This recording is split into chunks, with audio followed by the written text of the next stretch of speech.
Aquí estamos de vuelta con el segundo video del día, pero esta vez tenemos que comenzar con una mala noticia, una noticia bastante preocupante. Me refiero a la agresión que sufrió Hernán Muriel, el fundador de la Cofradía del Cambio, en la marcha de la derecha, la marcha contra el gobierno de Gustavo Petro. Y no solo fue el único caso, también supimos que RTBC, los periodistas de RTBC, también sufrieron agresión aquí, en la ciudad de Bogotá. Preocupante la situación y preocupante porque, según cuenta Hernán en su denuncia, habla de que la policía nunca apareció cuando personas con cuchillos intentaron apuñalarnos en la marcha contra el gobierno de Gustavo Petro. En gran riesgo estaba no solo nuestras vidas, sino la de los funcionarios de la personería, que fueron violentados y los agredieron cuando nos protegieron. Una avalancha de personas con botellas, palos, latas y cuchillos. Terrible, ¿qué más dice? Y tiempo después, cuando todo había pasado y estábamos bien, sanos y salvos, ahí sí llegó la policía para montarnos en una patrulla y encerrarnos con engaños, confabulados con la personería y derechos humanos de la alcaldía, saltándose cualquier protocolo y obrando por fuera del código de policía. ¿Perdón? ¿Perdón? Ustedes no están viendo el post. ¿Perdón? ¿Que la policía? Ya estábamos bien en casa todos, por favor, RT, que los medios no lo van a compartir. Pues vamos a escuchar al querido Hernán, no tengo el placer de conocerlo, pero desde aquí obviamente le envío nuestro abrazo, desde Colombia con C, nuestro abrazo de solidaridad y terrible lo que ha tenido que vivir en medio de las marchas de los uribistas de la derecha en Colombia. Escuchemos al querido Hernán. Acabamos de salir, que nos tenían encerrados aquí, nos habían traído con mentiras, con engaños, la policía y la personería. Vea, aquí tengo la boleta de salida, casi nos dejan aquí encerrados. Resulta que en Medellín, en Colombia, ahora ejercer periodismo alternativo, claro, es una justificación para que a uno lo encierren, para que uno lo traten como un criminal e incluso para que la policía misma lo maltrate a uno. ¿Qué confianza tenemos en la institucionalidad de Medellín entonces? Esto es aquí quizás la dictadura de Fico, ¿o qué? Gracias a Dios vinieron personas y nos apoyaron, abogados, vino el concejal Aquí Noticias e intercedieron para que no se siguiera con ese atropello, pero desde la personería y desde la policía nos engañaron, nos trajeron en una patrulla y nos encerraron por el mero hecho de ejercer periodismo y comunicación alternativa. Eso hay que compartirlo. Medellín y la alcaldía de Federico Gutiérrez no están por encima de ningún derecho fundamental, como lo es la libertad de expresión y como lo es el ejercicio periodístico. Increíble que esto ocurra. Y la denuncia que hace Hernán, pues tuvo repercusión. Y inmediatamente también Gustavo Petro salió en defensa de la libertad de expresión. Y en este caso, pues de Cofradía del Cambio. ¿Qué dijo Gustavo Petro? El tamaño del cerebro, a veces por ausencia de una educación de calidad, solo permite pronunciar groserías, jamás una idea, y a falta de ideas, odio para llenar el vacío. Pero agredir a un periodista es un delito y debe ser investigado. Tanto las personas como los funcionarios públicos que en vez de detener el agresor detuvieron fue al agredido, deben ser investigados de acuerdo a la ley. Grave la denuncia que hace Hernán, como lo repito, del medio alternativo Cofradía del Cambio. Y yo he de decir que hoy tuve la tentación, ustedes saben y lo vengo diciendo a medida de que desde que llegué a Colombia, que yo quiero obtener el testimonio de varias personas uribistas y ojalá sean diferentes regiones del país. Vamos a ver cómo nos programamos. Pero quiero recoger esos testimonios y entonces, como les digo, estuve a punto de subirme hacia donde está la marcha. Estoy cerca, por ahí yo les dije en el video anterior que escuchaba la marcha. Pero al final decidí no irme porque incluso el día que estaba cubriendo la primera marcha, la del 21, un señor en un momento que yo paré a tomar agua y a cargar el teléfono y los cacharros y bueno, se me acercó y empezó a gritar ahí a decir que él había estudiado, señor de bastante ya mayor, que él había estudiado y que por eso él no iba a votar a ningún guerrillero. Así se acercó y yo simplemente lo ignoré porque en eso uno no puede caer, ¿no? Para pelear, como siempre dicen, se necesitan dos. Y yo acá, por lo poco que he visto, pues afortunadamente en mi caso pues solamente he recibido mensajes bonitos, abrazos, unos momentos que jamás en mi vida los olvidaré. Y les repito a todos ustedes gracias.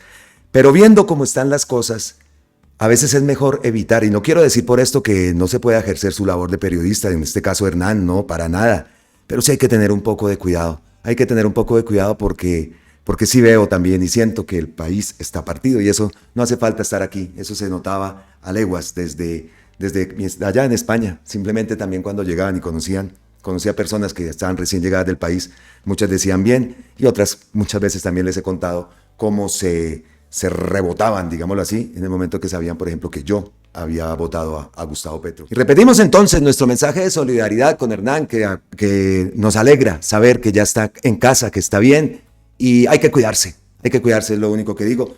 Repito, dejo bastante claro, no estoy diciendo que no pueda ejercer su labor, su trabajo, y sé que lo rico que es eso, pero en estos casos también hay que tener un poco de cuidado. También sabemos que la mayoría de respuestas que vamos a obtener, y eso pues también lo tengo claro, que la mayoría de respuestas que vamos a obtener es lo mismo que sale en esos medios. Entonces pues simplemente decir, cuídese mucho, querido Hernán, y espero que esto no pase a mayores, pero grave la denuncia que hace, grave la denuncia de la actuación de la policía, que siente uno que ha cambiado, lo he podido decir, incluso he preguntado y le he hablado con policías hombres y policías mujeres, y siente uno como una diferencia, la verdad la he sentido. Yo aquí en Bogotá la he sentido, no sé en otras partes, pero por el momento he sentido, y como les digo, les he preguntado a los policías incluso hasta por direcciones, a dónde puedo ir, en fin, y he notado una reacción diferente. El uniforme también, me gusta el nuevo uniforme de la policía, se parece mucho al uniforme de España. O sea que sí he visto un cambio en una parte, ¿no? Pero siempre queda esa otra parte que en este caso, por ejemplo, la actuación ha sido nefasta y ojalá definitivamente pues se establezcan las investigaciones y si hay responsables, pues obviamente también que sean judicializados. Aparte de eso, también entonces vamos a RTBC, que sufrieron también una agresión. El equipo periodístico de RTBC sufre agresión en marchas de la oposición en Bogotá. Los trabajadores de RTBC fueron agredidos en medio de su ejercicio.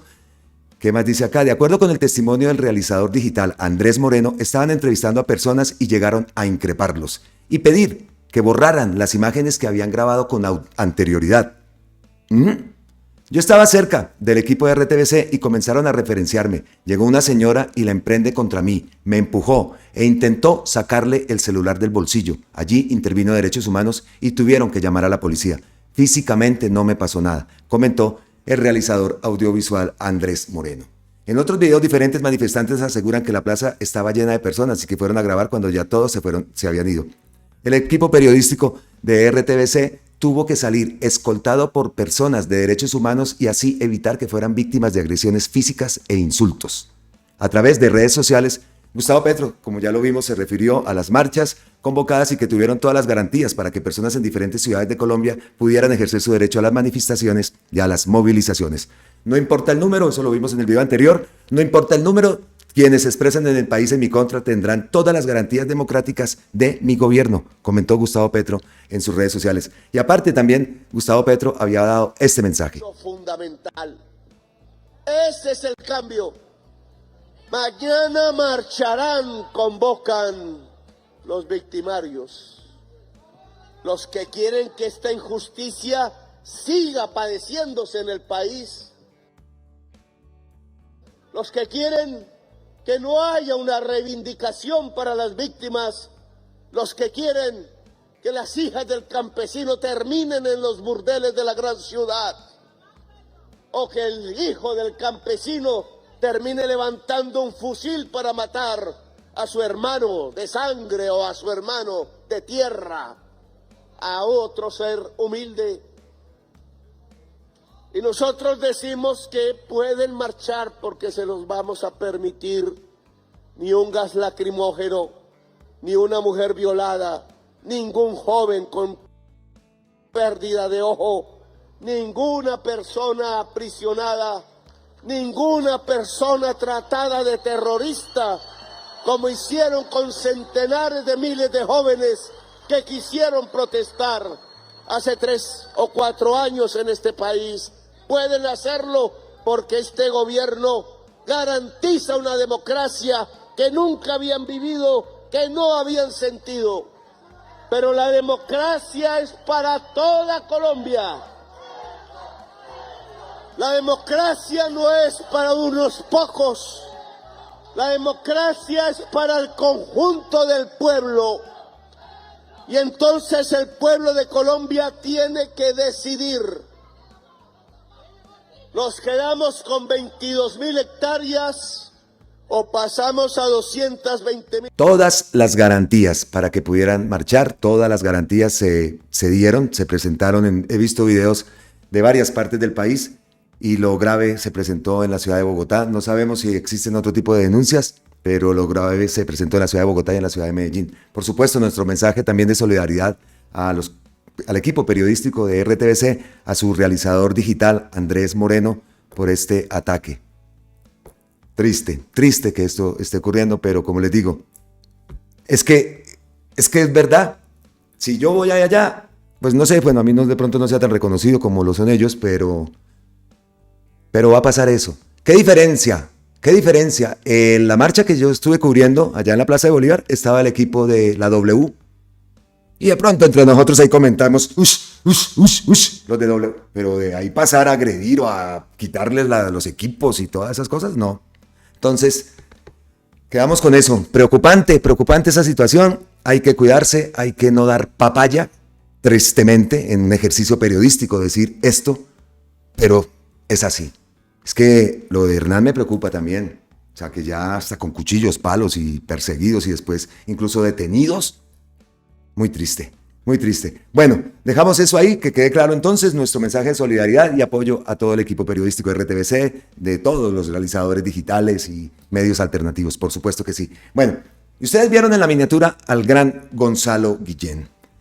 Gonzalo Guillén escribió una columna para su portal, para su medio, La Nueva Prensa, y ustedes saben que aquí somos guillenistas. La columna lleva por nombre Dolores de Patria. En América Latina no existen analgésicos contra el dolor de patria. En últimas, el amor al terruño lo es todo.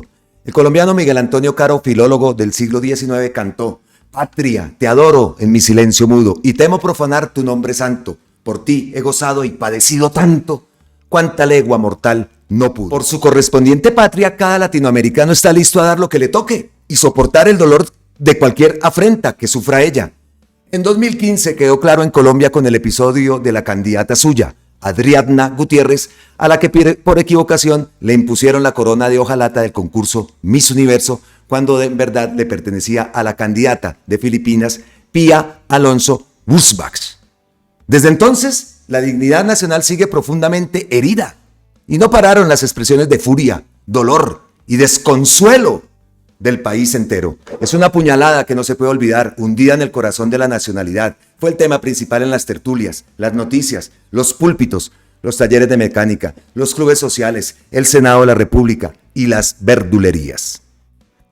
Un abogado de la mafia y la corrupción, famoso por sus trampas, sus trajes estrambóticos y su estridencia, interpretando la cólera de nuestra masa poblacional, anunció que entablaría litigios en las instancias que resultaran necesarias y al costo que fuera para cobrar esta afrenta histórica de lesa patria, pero no encontró tribunales ni argumentos para elevar sus reclamos. Ese juicio se gana, me anticipó convencida una señora, pues hasta el New York Times publicó la noticia. Esta vergüenza le ha dado la vuelta al mundo, se dolió. Solo por ser colombiana no la dejaron ser la mujer más bella del mundo, sino durante 3 minutos. No hay derecho, reclamó conmovido el conserje de un condominio al que fui a llevarle unos documentos a mi amigo Germán Navas Talero, en el preciso momento en que el miserable agravio estaba siendo cometido. Puse un trino en mi cuenta de Twitter para burlarme del escándalo de la reina sin corona y enseguida me acusaron de ignorante, desatinado y por supuesto de apátrida, de contribuir al desprestigio de Colombia con mis chistes ofensivos e insultantes, lesivos a la patria. Algo parecido ocurrió con motivo de un meteorito que el 15 de septiembre de 2007 cayó en la comunidad peruana de Carancas, región andina de Puno, próxima a la frontera con Bolivia y al lago binacional Titicaca. El impacto produjo un cráter de 13 metros de diámetro por 5 de fondo, más pequeño que dejó el bus bomba que desbarató el edificio del DAS en 1989 en medio de la guerra que libraban los carteles de la cocaína, uno de los cuales era el propio DAS. Aquel día a Caracas le cayó literalmente del cielo el milagro que desde sus orígenes prehispánicos había esperado para que el mundo se enterara de su existencia. Primero llegaron científicos de Lima, armados con máquinas apropiadas para examinar las dimensiones del fenómeno, y más tarde aparecieron otras lumbreras del extranjero, acompañadas de periodistas internacionales entre los que me conté. Aprovechando que por esos días estaba exiliado en el Perú para eludir amenazas de muerte del gobierno de Álvaro Uribe, los lugareños y las autoridades de Caracas dieron gracias a Dios por haber mandado exactamente a ese lugar la roca intergaláctica y no a Bolivia, que en su opinión no la merecía. Además, la divina providencia tuvo el buen cuidado de no lanzarla al Titicaca, porque en ese caso el desastre consiguiente había sido descomunal. Era de suponer que hordas de turistas calificados y una mayor cantidad de eruditos del mundo entero llegarían pronto a contemplar el cráter. Serían recibidos con los brazos abiertos y muchos de ellos probablemente se radicarían para seguir sus investigaciones en el terreno. Quizá se casarían con mujeres de la región, con lo cual Caracas al fin se emparentaría con el mundo. Harían investigaciones que obligarían a instalar la primera oficina bancaria y el primer semáforo, y pondrían a esa comunidad animada en la ruta inequívoca del progreso. Cuando les pedí a las autoridades del pueblo darme la oportunidad de ver la piedra celestial, un grupo de paisanos empezó a gritar: ¡los rusos se robaron el meteorito! El único pedazo que se había conocido, hallado por campesinos, de pronto se extravió. Y los interesados extranjeros detuvieron bruscamente sus visitas. En un instante, el mundo otra vez se olvidó de Caracas y solamente quedaron la ira, el dolor y el escándalo. Las propias autoridades dedujeron también que el Guijarro, para el que ya estaba planteado levantar un museo con cafetería, servicios sanitarios, oratorio y estacionamientos, había sido robado por unos rusos no identificados. Así, la extraordinaria noticia científica se convirtió en un vulgar caso de policía en busca de unos rusos que jamás aparecieron. La lesión al amor propio de Caracas y del Perú mismo fue idéntica a la que sobrelleva Colombia por el robo, también inicuo, de la corona de Adriana. Centroamérica no se queda atrás en ese tipo de dolores. En 1969, El Salvador y Honduras se batieron en una guerra por cielo y tierra que dejó cerca de 6.000 víctimas, entre muertos y heridos, debido a ánimos cada vez más caldeados por 3 partidos de fútbol sucesivos en las eliminatorias centroamericanas para el Mundial de México de 1970.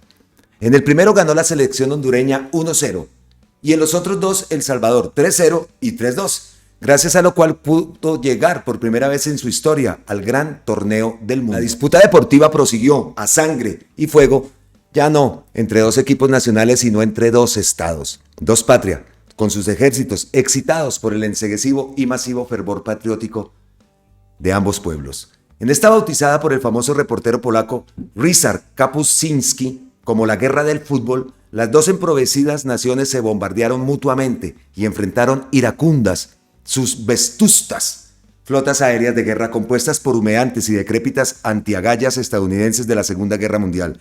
Fue la última batalla aérea en el mundo con aviones de motor de pistón. Cerca de 100.000 campesinos salvadoreños fueron expropiados y expulsados por fuerzas paramilitares de Honduras.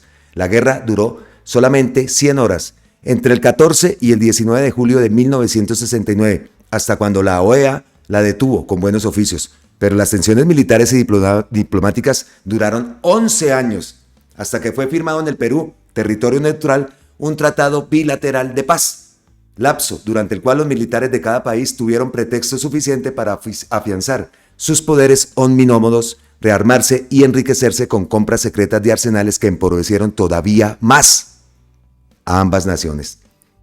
Todo esto digo por desavenencias futbolísticas insustanciales e intranscendentes. Es cierto, pero que mancillaron en cada bando las fibras intocables del sentimiento de vivo y sagrado afecto por la patria. En 1933 fueron Colombia y Perú los que se revolcaron en el fango de una guerra amazónica, oscura y recíprocamente ruinosa, debido a que tropas peruanas ocuparon el caserío de Leticia, capital provincial y principal puerto colombiano sobre el río Amazonas. Las 2 naciones se agredieron con rudimentarios aviones bombarderos comprados de urgencia a precios exorbitantes y sostuvieron al menos 5 batallas hasta terminar el conflicto armado en junio de 1933 con la intervención componedora del presidente de los Estados Unidos, Theodore Roosevelt. La confrontación colombo-peruana fue atribuida al deseo de Lima de apropiarse de las fuentes de caucho silvestres colombianas, de gran demanda en los mercados internacionales de la época. No obstante, el líder histórico liberal Alfonso López Pumarejo, quien habría de gobernar Colombia durante los periodos 1934 a 1938 y 1942 hasta 1945, reveló después que la invasión armada fue, en verdad, producto de un lío de faldas entre minúsculos burócratas de uno y otro país. Según López, el intendente de la provincia de Amazonas en Colombia, Alfredo Villamil Fajardo, y el jefe de guarnición peruana en Caballococha, Juan de la Rosa, galanteaban a una misma mestiza, conocida como La Pila.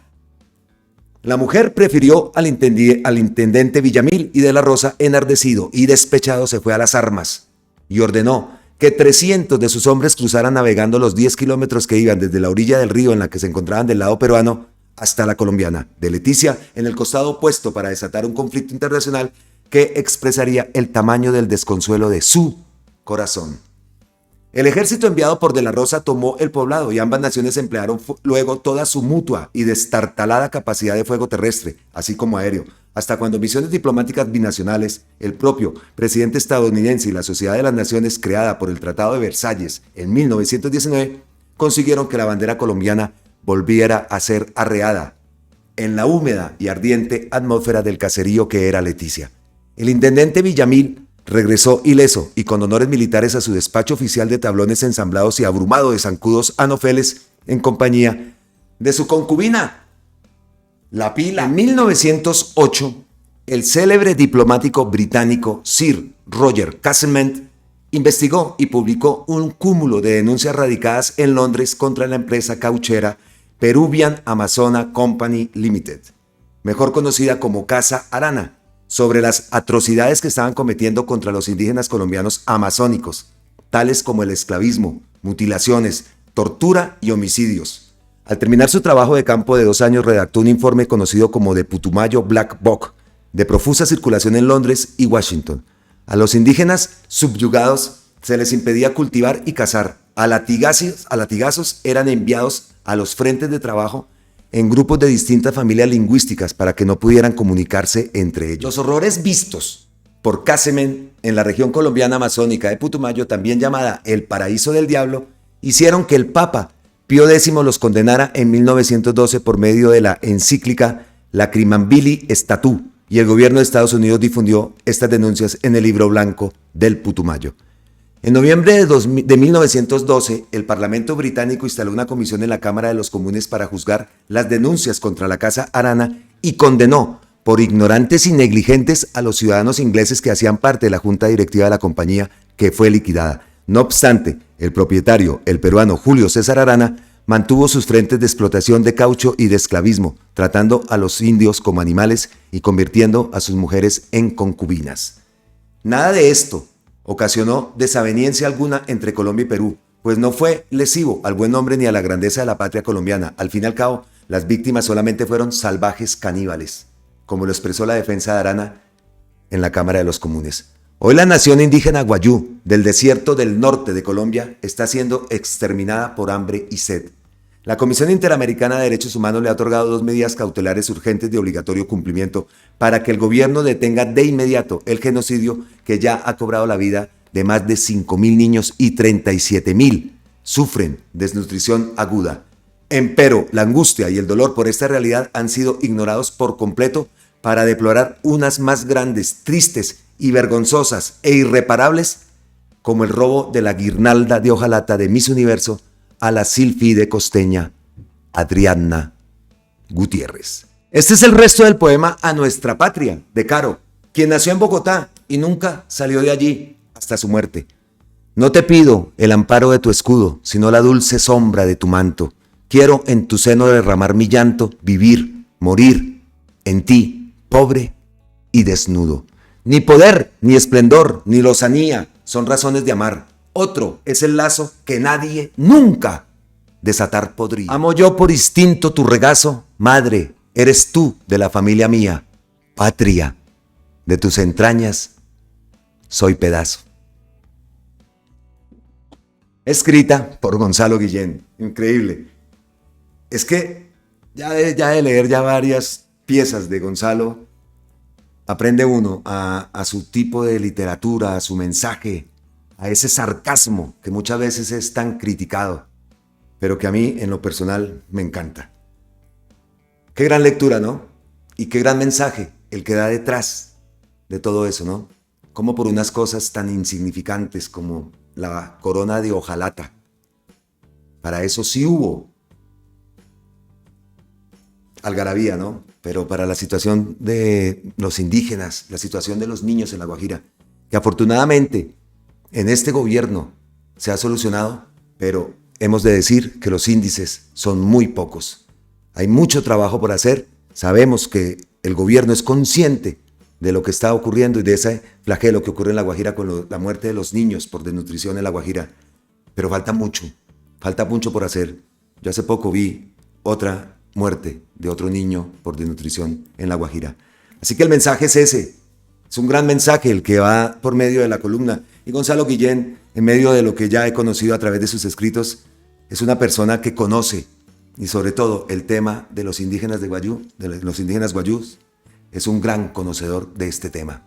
Así que saquemos cada uno nuestras conclusiones de esa lectura que acabo de hacer y que de verdad a mí me encanta traer las columnas de Gonzalo Guillén porque en verdad lo dejan a uno pensando. En un momento pueden sacarte hasta la ira, pero después es que esa es la literatura envolvente que tiene Gonzalo Guillén. Me encanta. Listo, pues continuamos entonces con Gonzalo Guillén y ahora pues tenemos que hablar del tema de Bogotá y lo nefasto que está haciendo la alcaldía de Galán. Terrible. Y la gente también lo está diciendo y eso lo he escuchado.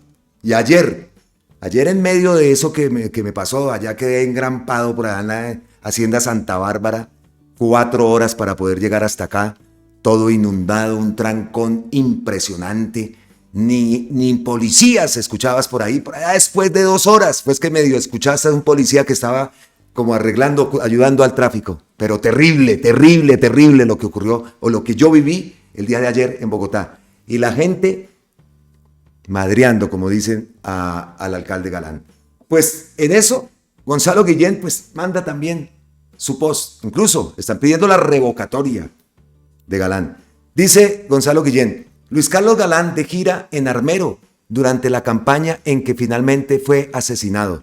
De él solo quedó un mequetrefe que dice ser el alcalde de Bogotá. Y vemos la imagen, la ampliamos.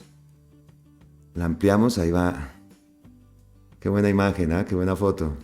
A ver, ya la pueden ver. Yo estoy aquí abajito. Ahí ven a Luis Carlos Galán, la gente apoyando. Qué buena esa foto. En Armero, es nada más ni nada menos. Gonzalo Guillén en el libro de la Artillería de la Libertad también cuenta. Él fue uno de los primeros, o si no el primero, porque también Andrés Hurtado García, un fotógrafo que era un padre marista del colegio donde yo estudiaba, él también fue uno de los primeros y hizo un trabajo espectacular fotográfico y llegó allá al colegio a mostrarnos lo que había pasado con la erupción del volcán Nevado del Ruiz y la situación vivida en Armero, en Chinchiná y en toda esta zona del país. Pues continuamos entonces con lo de Galán. Dice acá John Alekoski: mientras el papá quería un país con justicia social, el hijo se asoció con las ratas que presuntamente asesinaron al primero.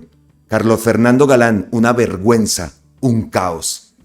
Revocatoria ya. Y aparte también dice: si no peleas contra la corrupción y la podredumbre, acabarás siendo parte de ella, dice Raúl. De no creer, mis hijos del lado de los que planearon mi asesinato. Listo. Dejamos entonces a Gonzalo Guillén, a Galán y todo lo que tiene que ver con lo que ocurre y lo que está ocurriendo en la capital de la República. Destruida por esas 3 últimas alcaldías, Peñalosa, Claudia López y ahora el incompetente El Galán. Pero nos vamos a otro tema y esta vez es el ICETEX. Ha generado una cantidad de ataques contra Daniel Rojas Medellín. Gustavo Petro ha tenido que salir a incluso a responderle. Ahorita vamos a ver una respuesta que le da Mauricio Cárdenas, una gran respuesta de las peinaditas que suele pegar Gustavo Petro. Pero para entrar en contexto con el tema del ICETEX, escuchemos esto. Petro quiere acabar con el ICETEX. Es la mentira del día del uribismo, cínicos y mentirosos. Mientras en el gobierno de Iván Duque se cobraban intereses sobre intereses a los miles de jóvenes que habían adquirido sus créditos educativos, en este gobierno se les condonaron miles de millones de pesos en intereses a cientos de miles de jóvenes que tenían deudas impagables con el Estado. Mentirosos como siempre. Y en esto del ICETEX, antes de pasar a la respuesta de Gustavo Petro y a la peinada que le pegó Daniel Rojas Medellín a Katy Jubinao, es bueno recordar lo que decía la Jubinao. Hernán Muriel, de Cofradía del Cambio, le dice: es una rata política, hipócrita, mentirosa, que no se note que el Partido Verde tiene más cuotas políticas en esa entidad que ya lo saben, el Partido Verde. Y resalta y rescata Hernán estos posts. A mi mamá Rubí Clavijo que si me manda para la leche, que si Cetex es una exprimidera muy brava, va a tocar unirse a la desnudatón, fue madre, en el 2013, creo que era 2015. ¿Por qué Gina Parodi insiste en mantener cobros prejurídicos a estudiantes con el ICETEX? ¿Quiénes están detrás de estas firmas de cobranza? Denuncias de Rodrigo Lara tienen todo mi apoyo. He padecido por años los intereses del ICETEX y sus abusos. Las dos orillas con el negocio de nuestra ley: eliminaremos infame negociado de casas de cobro que enriquecen inmoral, torturando egresados del ICETEX. Eso lo dice Rodrigo Lara también en el 2015, sí. ¿Qué más vemos por acá? Procedimientos del ICETEX funcionan como un castigo a quienes quieren estudiar y no tienen más opción que endeudarse. Injusticia y mezquindad. Y vean lo que dice Isabel Vera, que tiene toda la razón, el poder la mezquindad de esta mujer. Katy Jubinao estudió con el ICETEX, lo acabamos de leer en los posts anteriores que los revisamos y efectivamente, ahí están, incluso ya creo que ha borrado varios. Cuando se vio afectada por la entidad reconoció que era una exprimidera, pero ahora quiere fortalecer la entidad y que aumenten nuevos créditos como los que ella padeció. Qué rápido se les olvida de dónde vienen, y es que están cortados por la misma. Recordemos acá esta imagen de Galán, de no creer, mis hijos del lado de los que planearon mi asesinato. Esa es esa gente. Esa es esa gente. Y repito, no piensen que van a quemarse en el 2026. No, para nada. Allá las tendremos otra vez. Y se acordarán de mí. Pero aparte de eso, que yo les tengo la peinadita de Gustavo Petro que le ha pegado a Mauricio Cárdenas, hubo otra peinada que le pegó Daniel Rojas Medellín. Como ministro de Educación, se la pegó a Katy Jubinao en la W. Vamos a escucharla. Julio, usted me permite responderle a la representante y responderle a usted también, porque me están preguntando desde dos perspectivas distintas. Trasladando el saludo a la representante y con el mismo respeto con el que ella se dirigió a mí, quisiera contestarle uno a uno sus argumentos. Primero, pues celebrar que la representante del Partido Verde esté preocupada por el ICETEX, dado que la participación que en este gobierno tuvo el Partido Verde pues fue precisamente la dirección del ICETEX, y entiendo que la burocracia del Partido Verde le está entregando información por lo menos compartimentada a la congresista, que me acusa entre otras de falsedad, de ser violento y de no asistir a la junta directiva, pero bueno, digamos que esos adjetivos ya la audiencia sabrá calificarlos. Lo primero es que no es falso que los giros que hacen falta en la vigencia 2024, girarles al ICETEX, los haga Hacienda y no el Ministerio de Educación. Esos son giros que el Ministerio de Hacienda está reprogramando y que, según me ha dicho el Ministerio, empiezan a hacerlos en noviembre y diciembre, en diciembre particularmente, para completar los 400.000 millones que la congresista pues bien le han informado han hecho falta para girarles, e insisto, en la vigencia 2024. Pero no es falso que los giros los haga el Ministerio de Hacienda. El Ministerio de Educación no hace el giro de estos recursos. Lo segundo que hay que decir es que el presupuesto general de la Nación es una ley que se aprueba en el Congreso de la República. Claramente el ICETEX solicitó para su misionalidad 1.4 billones de pesos, pero como ustedes bien saben, quienes nos escuchan lo saben, y si no lo saben se los informo, pues el Congreso de la República se negó a discutir el presupuesto general de la Nación. Incluso una senadora del Partido Verde presentó una proposición para reducir el presupuesto a 499 billones de pesos, es decir, 24 billones de pesos menos del proyecto. O sea, y se te puede decir, necesito 1.4 billones de pesos, pero la senadora del Partido Verde dice, no, hay que reducir el presupuesto. Pues entonces la programación presupuestal que hace el Ministerio de Hacienda, pues les entiendo, tienen que hacer recortes frente a lo que exigen las entidades porque en el Congreso no quieren discutir el presupuesto. Bueno, algunos no quieren discutir el presupuesto e incluso otros del Partido Verde pues han insistido en que incluso hay que reducirlo. Pero además, si quisiéramos asignarle el presupuesto a todas las entidades que solicitan, pues hemos dicho que hay que llevar al Congreso de la República una ley de financiamiento. Insisto, los presupuestos se aprueban en el Congreso, su congresista jubilado. Y quisiera saber cuál es la disposición del Partido Verde para aprobar una ley de financiamiento. De hecho, durante la discusión del presupuesto general de la Nación, ningún representante de la Cámara del Partido Verde ni la congresista jubilado presentó una proposición para aumentar, que yo conozca, ¿no? De pronto existe, no todo lo sé, pero de pronto existe una proposición de la representante jubilado o de alguien del Partido Verde aumentando los recursos para el ICETEX. Pero la programación presupuestal del 2025 es una ley que se lleva al Congreso de la República, y cuando el Congreso de la República dice no la quiero discutir o incluso hay que reducirlo, pues se decreta y no se puede decretar por más, sino por el monto que ya previamente establecido. Así que los recursos que el ICETEX solicitó y que la burocracia del Partido Verde dentro del ICETEX le informa a la congresista, pues no fueron discutidos en el Congreso de la República, y ahí yo no tengo culpa, así me la quiera trasladar y así me quiera decir que soy un violento con los jóvenes. Respecto a mis asesores, Julio, por favor déjeme responder esto, porque es que esto la verdad a mí sí me enaltece, me honra y me gusta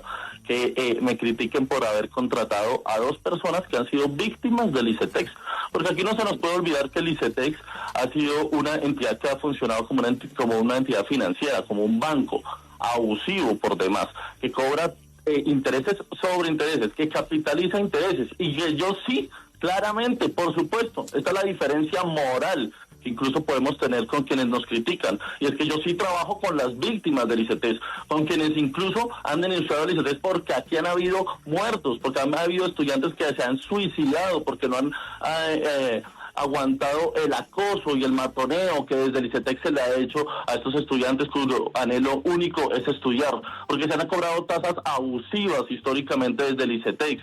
Y estas personas han representado a esas víctimas. Daniel Torres tiene un movimiento que se llama Víctimas del ICETEX y les conoce y ha trabajado con ellos. Lo conozco desde que yo trabajaba en el Congreso de la República y presentamos un proyecto de ley para reformar el ICETEX que no tuvo el apoyo del partido de la congresista Jubilado.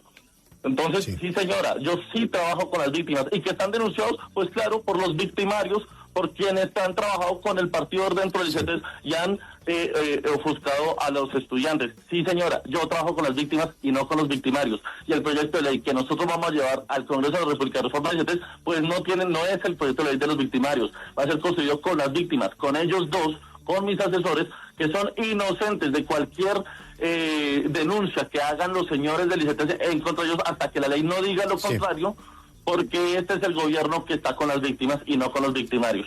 De izquierda, sí señora.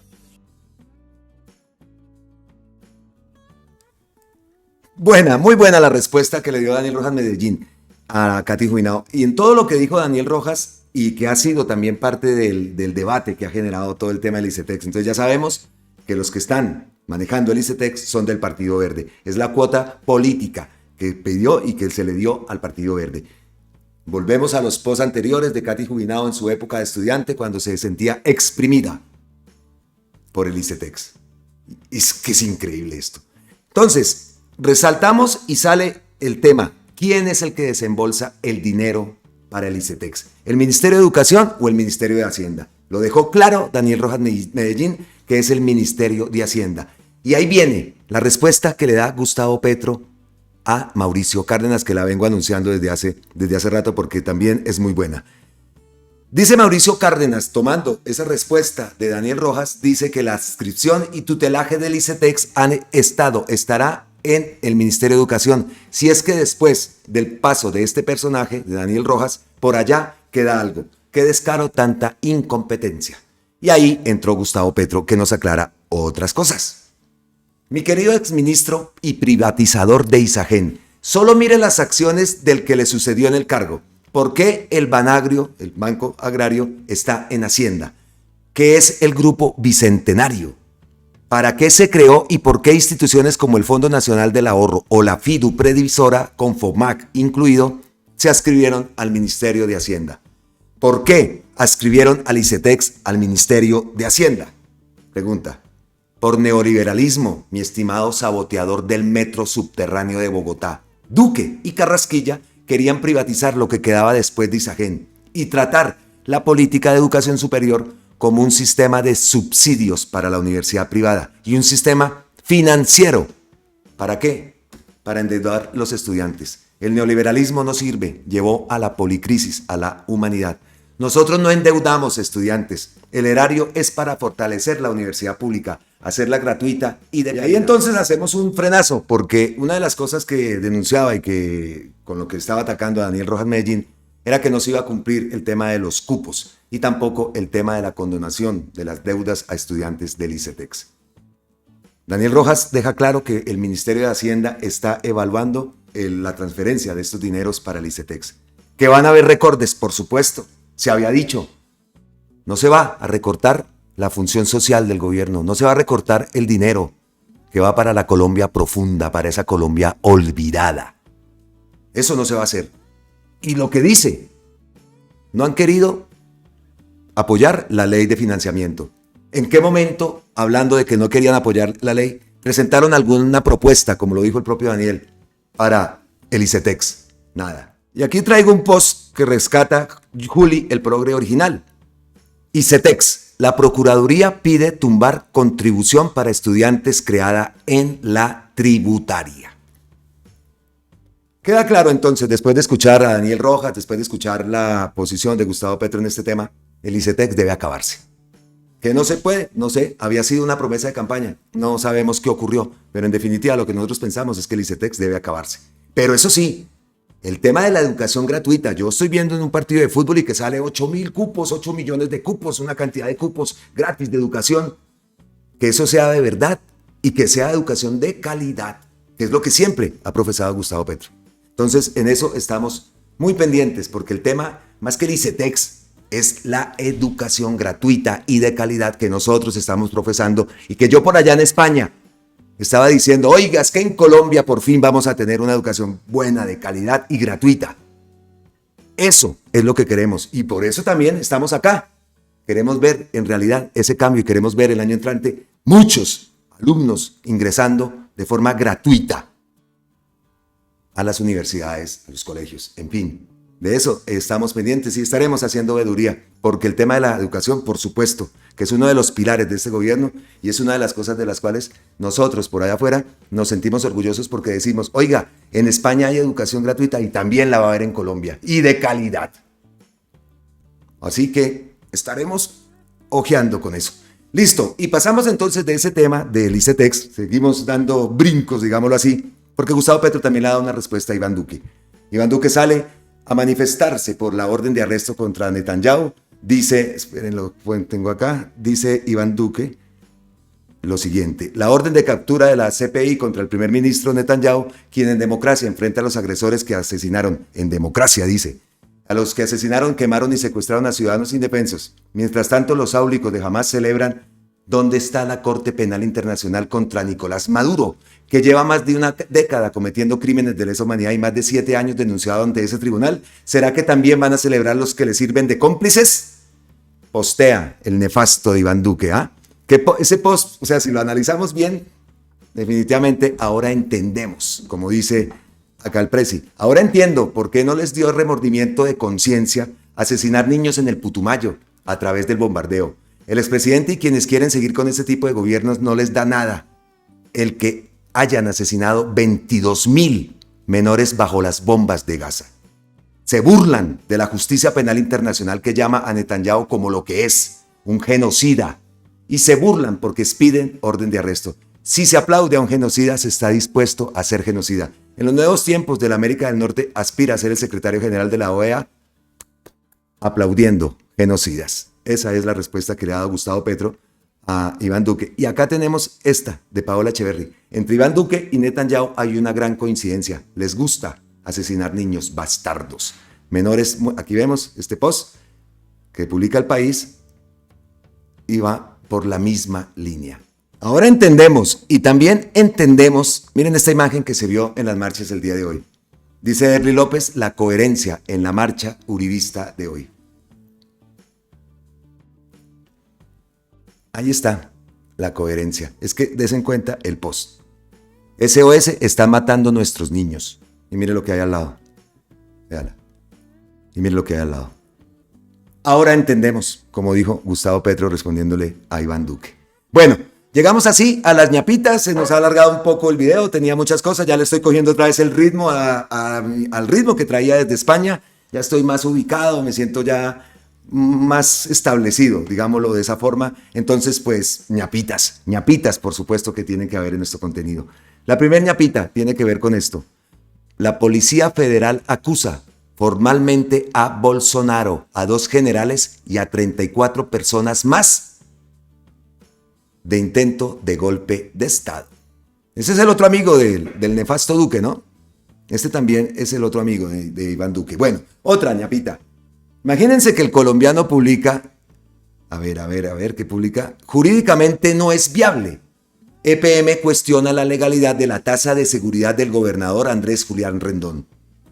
La compañía de servicios públicos señaló que el impuesto tendría vacíos legales y que podría golpear sustancialmente a cientos de miles de usuarios en Medellín y en Antioquia.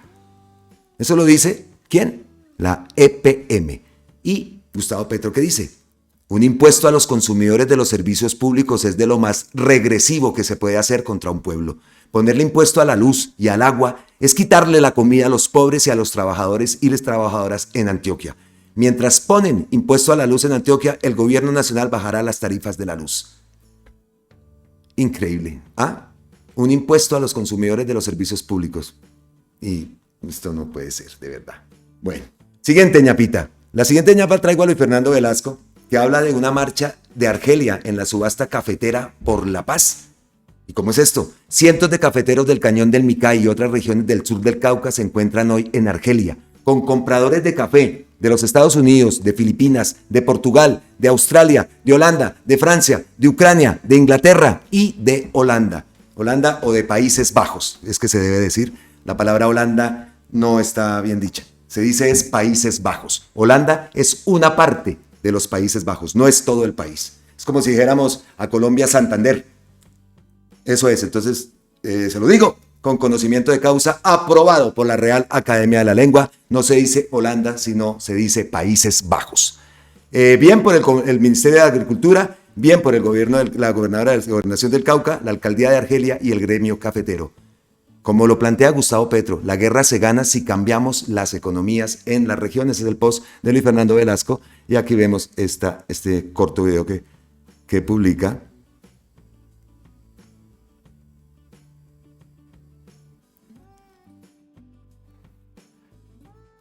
Es la subasta, como la llaman, la subasta cafetera por la paz, a la cual también Gustavo Petro se ha pronunciado. En la subasta de la paz cafetera se ofrece café del Micay a grandes compradores internacionales. Es así como queremos transformar el territorio. Esto se dio en el municipio de Argelia, en el departamento del Cauca.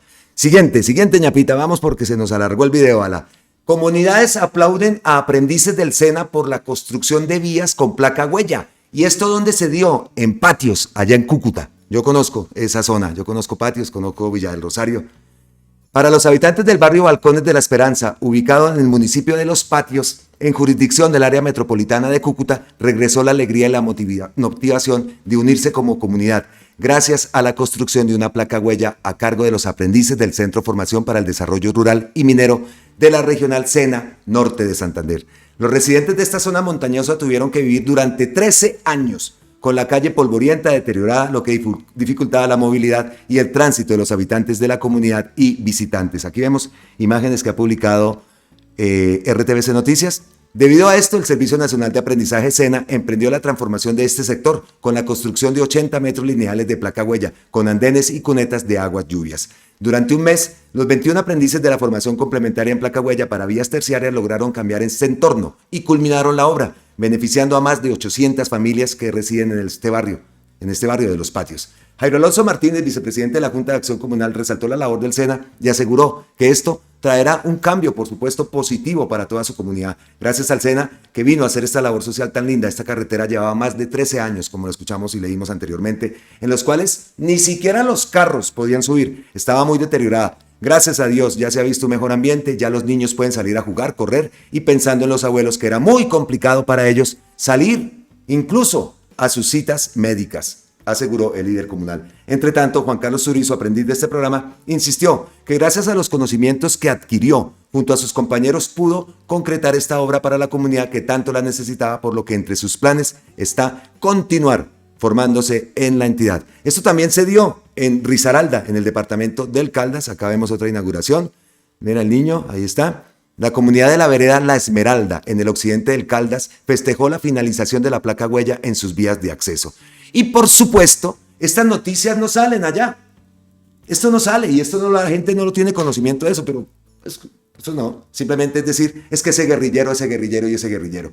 Esto es un grandísimo avance. Otra de las cosas que también quisiera ver en mis propias carnes, sentirla en mis propias carnes, ver esto y cómo es la reacción de la gente, cómo les ha transformado la vida, cómo les ha llegado el cambio tan significativo. Vamos a ver si por allá en Cúcuta podemos hacer llegar a pisar estas carreteras. Me encantaría, de verdad. Y a Cúcuta tengo que ir porque por allá hay familia. Entonces, de pronto, nos pegamos la escapadita y les mostramos a todos ustedes que esto que están mostrando en esa fotografía es realidad.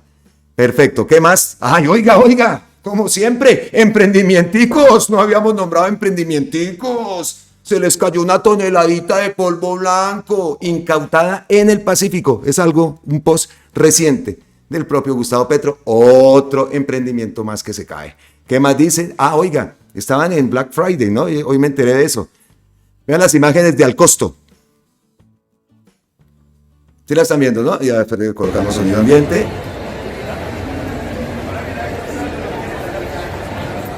La gente comprando masivamente en el Alcosto en el Black Friday. Me pregunto entonces, ¿la economía está tan mal? No sé, dejamos eso ahí. Y terminamos este video con este post de Lucero Martínez Casab. A mí me parte el corazón el empeño de este hombre por darle justicia a Colombia, mientras una parte del Estado hace trizas el acuerdo de paz. Y cita las frases, la palabra que dio Gustavo Petro: aspiro a duplicar la entrega de tierras y llegar a 600.000 hectáreas para el campesinado. Presidente Gustavo Petro. Gran mensaje de Lucero Martínez Casab, gran mensaje, con el cual entonces terminamos este video. Voy a revisar la cuenta de Gustavo Petro y no, ha dejado fijado en la respuesta que le da a Iván Duque. Entonces, llegamos así al final de este segundo video del día. Como les digo, ya estamos cogiéndole otra vez nuestro ritmo. Nos faltan unos detallitos para acomodarnos mejor, pero así como sea, seguiremos creando nuestro contenido y les pedimos a ustedes también que nos sigan apoyando, que se suscriban al canal, los que no lo han hecho, suscríbanse. Esta es Colombia con C de cambio, con C de campesinos, con C de Colombia, carajo. Aquí creemos y estamos convencidos de que otra Colombia es posible y lo vamos a lograr. Nos vemos en la próxima. Abrazos ancestrales, ya no desde la distancia, bueno, otro tipo de distancia, desde Colombia. Nos vemos en la próxima. Gracias. ¡Mua! Miles y miles de bendiciones para todos ustedes.